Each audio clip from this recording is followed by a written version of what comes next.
Look at us in our matching hats. Go-Go Boy, a good one to go to? Yeah. Hello, Casey. Hi, Osama. How are you? I'm great. Nice to see you. Nice to see you too. I remember we first digitally met, and then at your last show, so I'm very glad to be seeing you in person at Mugler in Paris. My first question, which is not the easiest one. Which you know already. Which you don't really like, I know. Who is Casey Cadwallader? That's me. That's all you Nice to meet you, Casey. That's all you get. I don't think there's anything worse than someone talking about themselves, so it's just me. We leave it a subjective answer. You've been at Mugler since 2018, Yes. if I'm not mistaken. Tell us about your creative journey pre-Mugler. Ooh, I guess it's kind of a long one. I mean, I always knew that I wanted to make things, but at different times I wanted to make different things. When I was young, I think because of my relationship with my dad, we always talked about cars. And we always talked, like my parents used to want to travel a lot in cars, and so my dad and I would talk about the cars we were seeing. And that was sort of, like I didn't really like sports, and so that was sort of the thing that we talked about. So I wanted to be a car designer for a while. Then I wanted to be an architect for a minute. I mean, even earlier I wanted to be a marine biologist, which starts to make sense again now. I also used to work at a jewelry store, so I wanted to make jewelry. And then, I mean, the common thread is only that it's about making things that are sculptural, basically. And I'm happy to basically do any of those things now. You spoke about your childhood, which I believe is at the genesis of any creative journey. Very interested to hear a little more about cars as well. Sure. How would you say that, how did your childhood shape your take on design today? It's interesting because I grew up, in the countryside essentially. And my parents were very big into antiques, but I'm talking American antiques like wood things, and I really didn't like them, and so I, from a young age, was sort of going contrary to that, and I was really interested in things that were very sleek and very modern and very futuristic. Right. And then it was really only when I started to understand antiques in Europe and different periods of design that I became kind of obsessed with antiques, but just not the ones that not the same ones. Not those New England wooden things. Right. So yeah, I don't know. When I was young, I had a lot of time. My parents both worked, and I have an older sister, but she was away at college, so I had a lot of time to myself, and I think that is kind of what started me off in being sort of independently creative, because I used to just make projects for myself all the time. Right. You had a lot of time to experiment as well, I guess, right? Yeah, I mean, I used to, I don't know, I had a mountain bike, used to do that all the time, and then, I don't know, I was always drawing something and always thinking about something. That's what I did. Right, like something new to create. Yeah, I mean, I famously made my mother a fragrance for her birthday in the backyard using another old fragrance bottle. I thought you just put water in it and then put things inside. Did you just mix it up?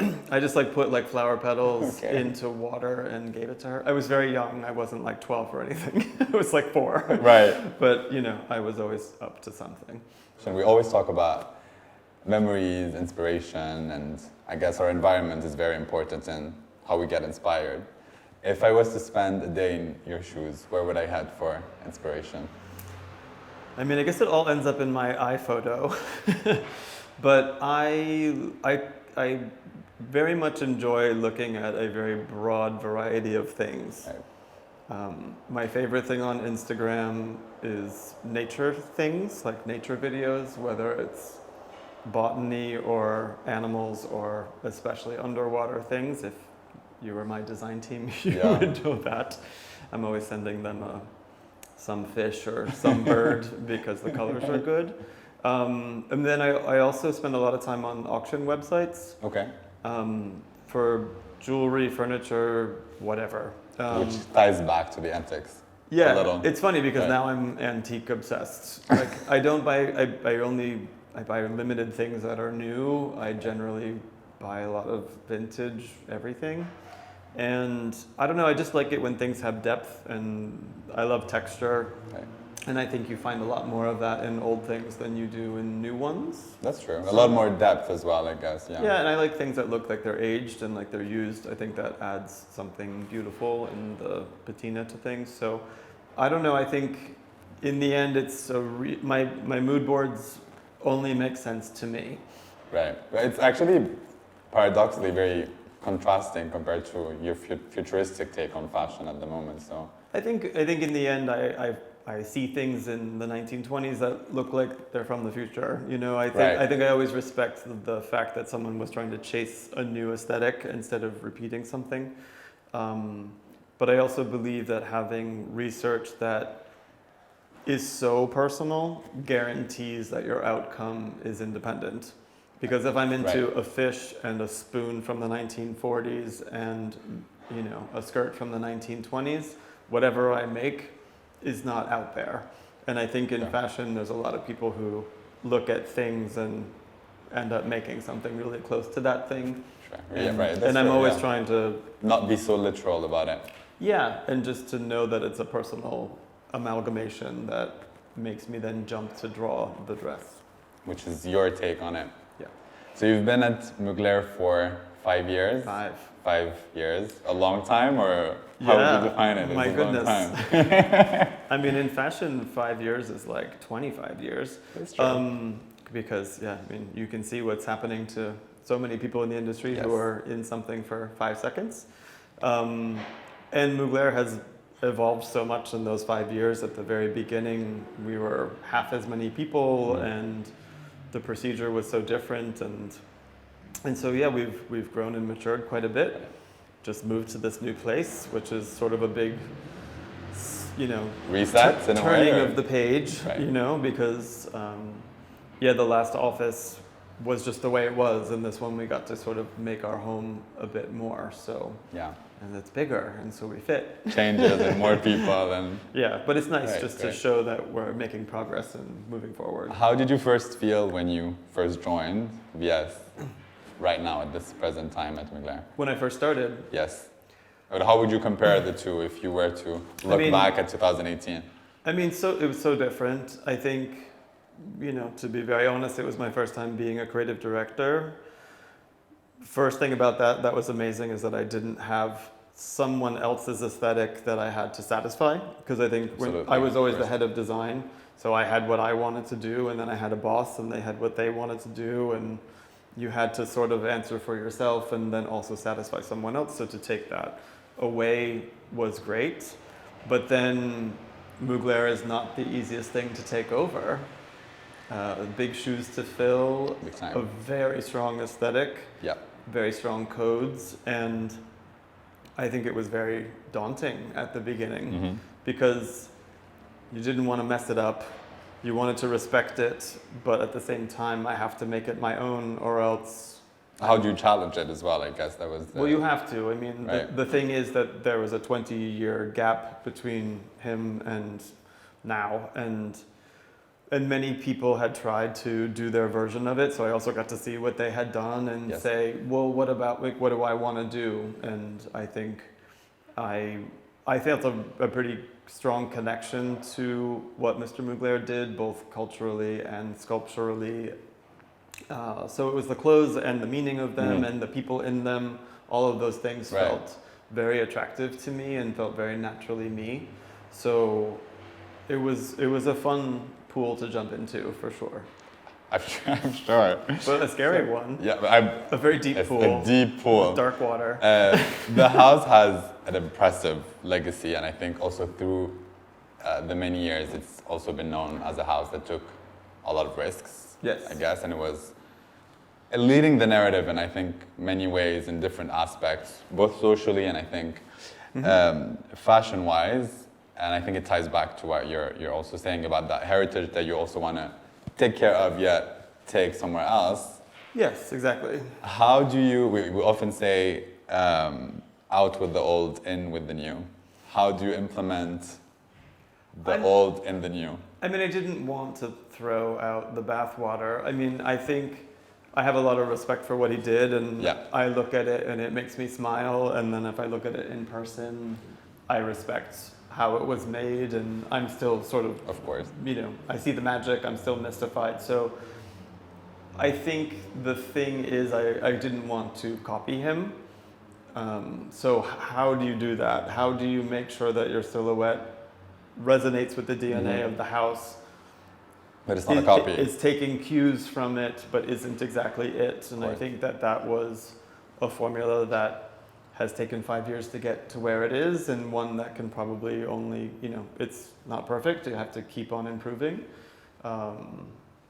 And yeah, I just believe that gradually I learned so much about it and saw so many examples of his work, and then just knew my way of taking what I loved about it.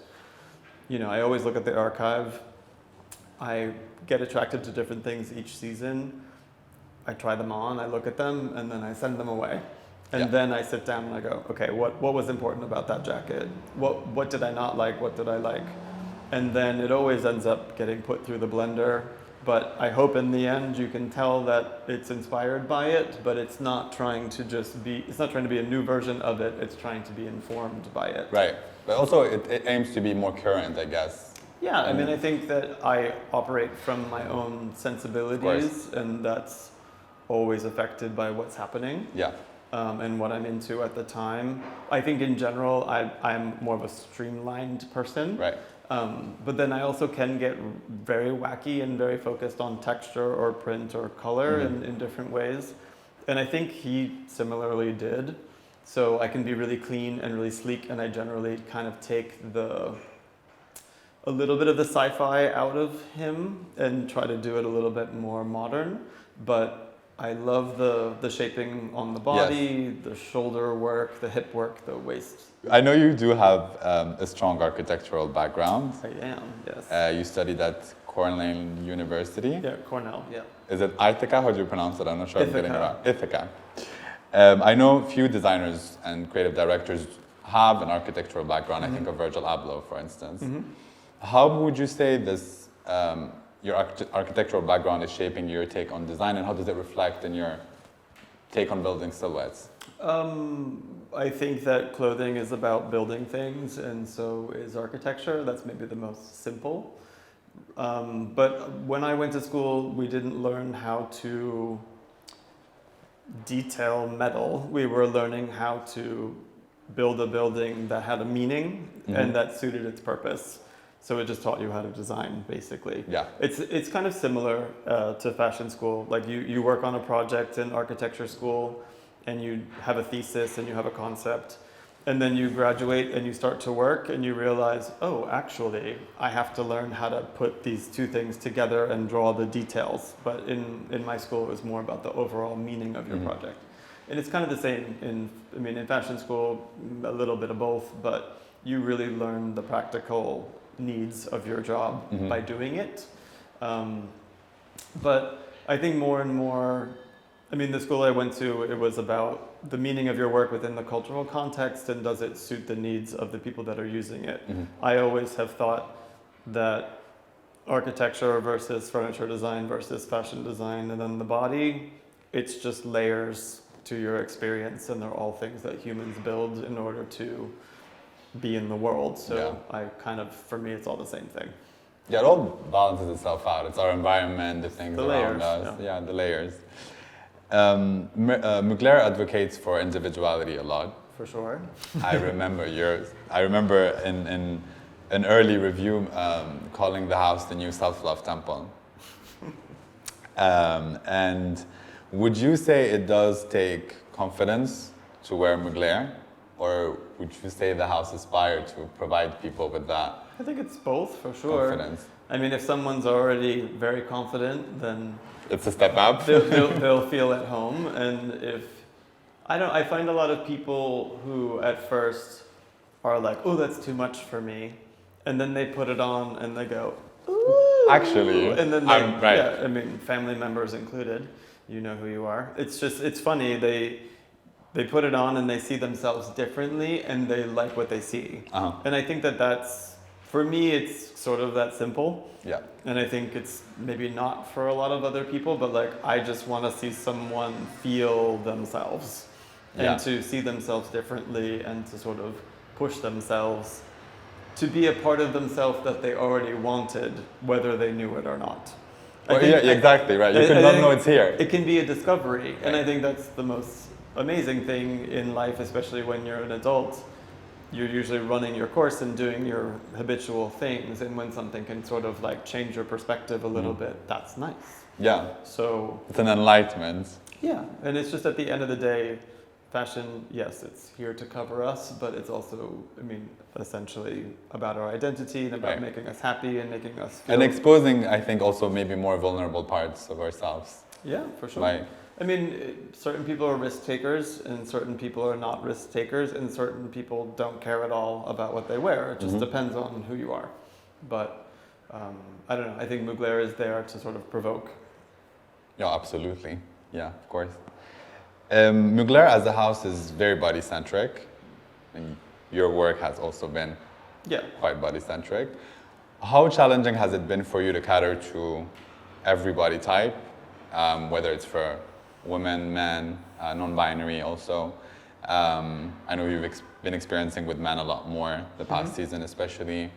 How much of a challenge has it been design-wise? Well, there's kind of two parts to that. I think one part is designing the garment to let the body dominate instead of the garment dominating the body.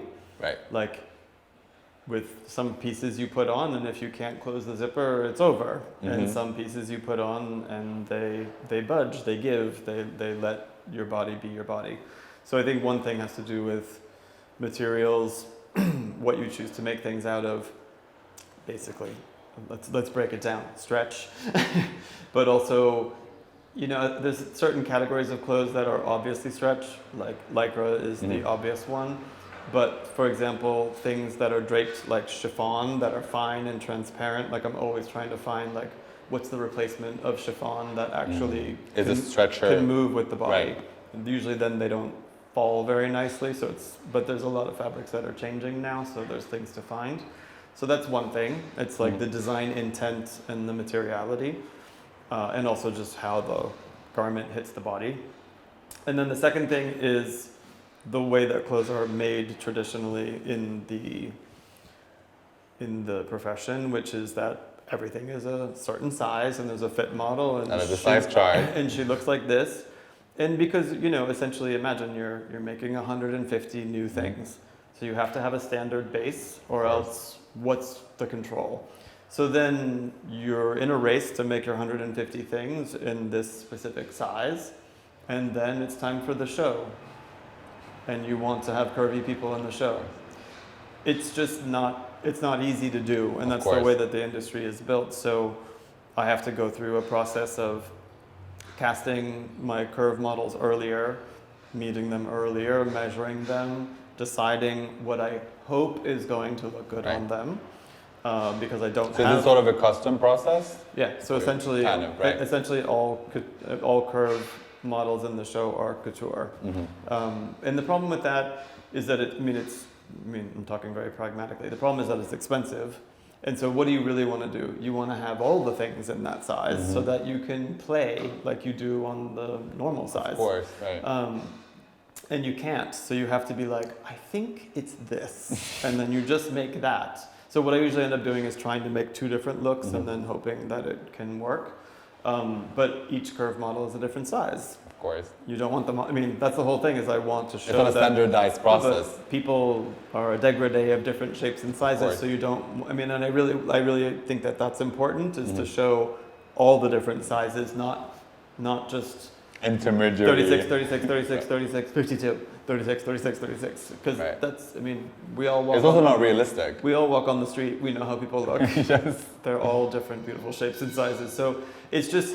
I do believe that with technology, eventually this could change, but that's just not the situation yet. I mean, it could be, but it would be extremely expensive to implement. Even logistically, I guess it would be it's true. I mean, even now we just started renting this very expensive robot.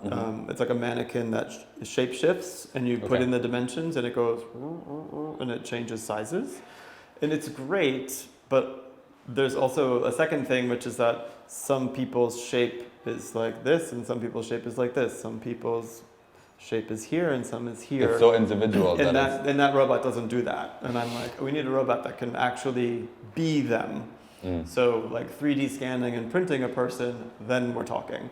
So I don't know, I've always been fascinated with this. I was actually going to do a project on it in architecture school when I was 20. Which already involved technology. I wanted my thesis project in architecture school to be the atelier for a designer who made things for clients using 3D modeling. Okay. Which is kind of a funny. It's kind of where we're headed now. And my professor wouldn't let me do it because she thought it was too fashion-y. And now you are now. I should have done it. I was like, that would be something to look back on, because now I could just build it. Big time, from scratch also. Yeah, well, maybe I'll just do it anyways. But. I always say that I think risk-taking is the cement to a successful fashion story. There's always it certainly is at Mugler. I bet. Yeah. I'm watching very closely the unfolding of the past 5 years at Mugler, and I think it's quite fascinating to see how even the technicality of the clothing has evolved so much. I think it's something we don't get to talk about a lot, but I think even like we were discussing mixing materials like a mesh and a denim and a stretch, like all three in one, the structure and the technicality that it requires. Would you want to take it a step further, and do you think couture could be something you would want to explore eventually? Yes, I think the thing that everyone has to remember is like, first you gotta build your core business, and you know, I dabble in men's. We don't do men's marketing and have a full men's collection, and it's the same thing. You have to establish a good footprint, and then you can jump to another thing. But I definitely would be interested in doing it. It obviously is smart for the house. Everybody wants to do it. I think we just have to get big enough in order to support it, basically. Got to take it step by step. Because what you don't want to do is throw all the money into couture and then blow the whole thing, which is sort of a thing that happens. It's also a process that requires a lot more time, probably, in the logistics of it. A lot more everything. And a lot more everything. So, I mean, I don't know. The way that I play it now is just when so-and-so calls and they want something, that's when you do it. So it's, you know, that is couture. They call, you make them something, it's couture. Yeah. And then that's when you can also, because it's that kind of project, you can put more money behind it, and you can back it up, push the technique and pay for the expensive things, and you only have to make one. So the rules are different. Yeah. So yeah, I think that's my way of, like, my warm-up. And then, yeah, I'll be happy to pull the trigger and when I can. Speed up. I have a last question that I always like to wrap up interviews. As long as it's not like your first one, that's fine. It's in along those lines. No, Yes, we're somewhere in there. Okay. Is there a secret that you'd like to share with us before we wrap up? It could be a secret about Casey or a secret about Mugler. I think we'll. Oh, I don't want to spill his tea. So many good stories. I used to be a go-go boy at a club in New York City. Right, see? How do you like that one? That's right up the alley. Exactly what we needed. Thank you, Casey. It's been a pleasure. Thank you, Osama. Thanks for your time. Very insightful conversation, and always great to catch up with you. Well, thanks for coming to visit. Merci. Thank you.